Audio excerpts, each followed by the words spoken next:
Hey guys, welcome to my third illustration video that I am recording for my Patreon patrons. Today I'm going to be finishing up this bug writer spirit that I got started here with this sketch. I'm probably going to be doing a, speed it up for a time lapse up until the point that I'm coloring, and then I'll kind of walk you through that step by step. So let's get started.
Hey guys, I've made it up to the point where I'm ready to color.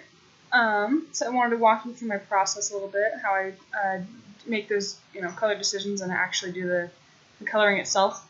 I haven't really rehearsed this beforehand, so if I stumble over my words, please forgive me. And also, my 1-year-old is awake in the room with me, so I'm not sure how that's going to go, but you hear like clattering and like squawking in the background, that's him. So one of the first things I do when I'm trying to decide like what colors to actually choose is I'll usually pull up some images from other artists that I admire and look at their color schemes, and then I'll kind of choose out some ones that really have a color scheme that I think that'll go well with my piece and kind of just draw inspiration from that. So I have some of these here that I thought were really nice. I just wanted to kind of let you see the kinds of things that I thought that were inspiring to me as I'm trying to decide how to color this bug writer spirit. So most of these have a lot of earthy tones, but also some really bright greens, blues, reds. As I went on, I think I decided I really wanted to do kind of I don't know, a lot with red, I think, and some gray. I like that one a lot with the kind of the reds and the grays. So some kind of earthy tones, but also this really bright, maybe red, gray, either green or maybe orange. I'm going to just kind of play it by ear a little bit with that and see how it goes. So what I often will start by doing is I will just make, first let me make my new layer. I'll have a layer that's just sort of my color test layer. And just start kind of thinking about colors a little bit, and just start. Let's see.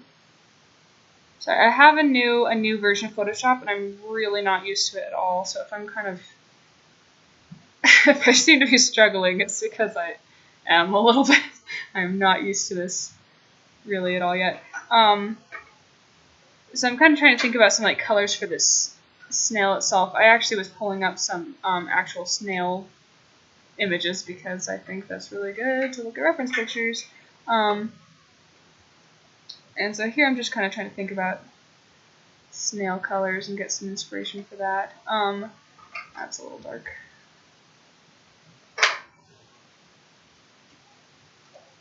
So I'm kind of liking where those are going, and I might do even some slightly more light colors too, or yellow maybe.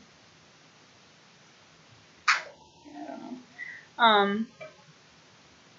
Yeah, I haven't given much forethought actually to how, like, the coloration of these nature spirits in particular. I've been thinking either maybe making them have this sort of yellowish, I don't even know if they're skin or fur, giving them some kind of yellow tones. It's really more orange.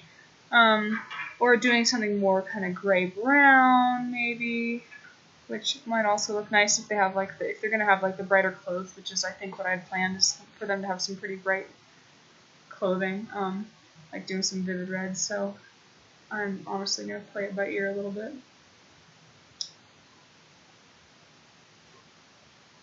Let's see.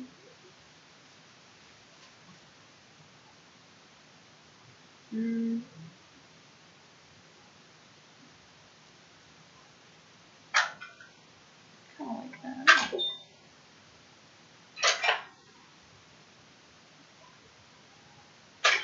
Maybe I do want some yellows in there too.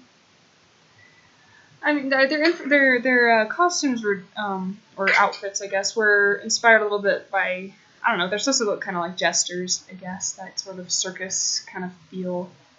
So that's why I really like the idea of the bright colors. I probably won't know what I want until I'm actually putting it down for them.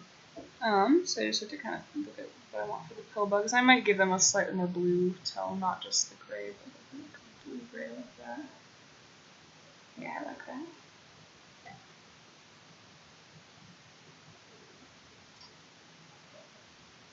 And now I'm honestly just going to start putting some colors down.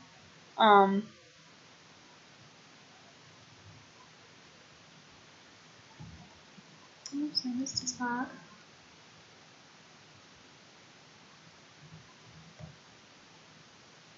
So I might do something like that.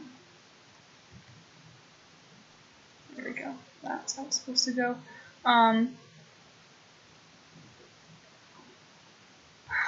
Let's see.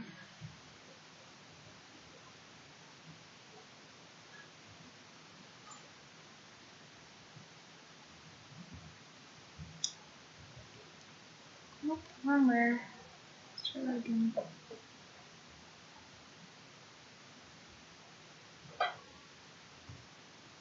So I'm like going painfully slow right now. There we go, that's a little better. So let's see. I thought maybe I would just show you sort of just a little bit about how I do this right here. There we go. Do just some of like my shading. So even though I would normally do all my color flats before I would move on to shading, I just wanted to sort of show you. Let's see, let's turn that off. Just so you can see sort of how I would start to shade the snail a little bit.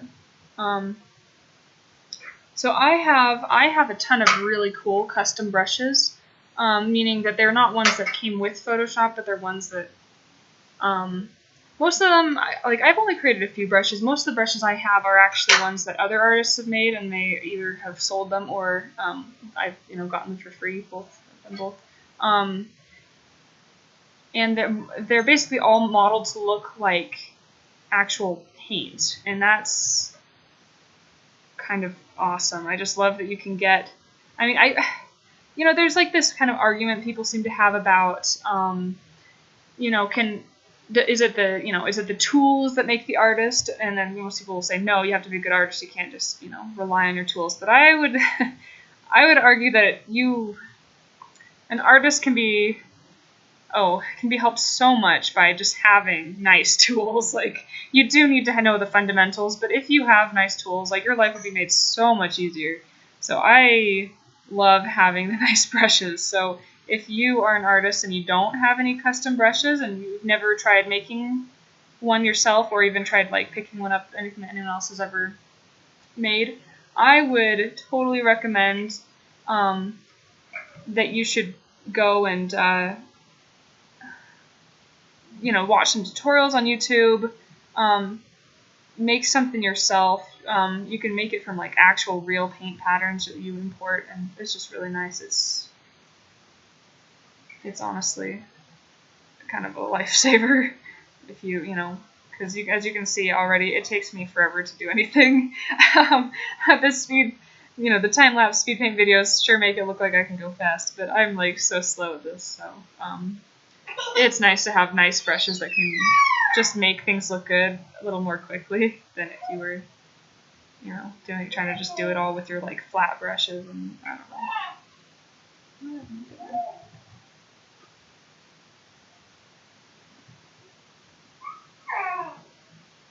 So I think that's mostly what I was gonna share with you today, and I think in the next video I'll talk more about maybe how I do some things with the lines, but this is basically how I work. Is I will just go through. I'll do a lot with just finding the right brushes, finding, I don't know, just things that are gonna work really well with whatever I'm working on right now. That's kind of interesting. Maybe that's a little too intense. But I just have a lot of fun experimenting and finding things that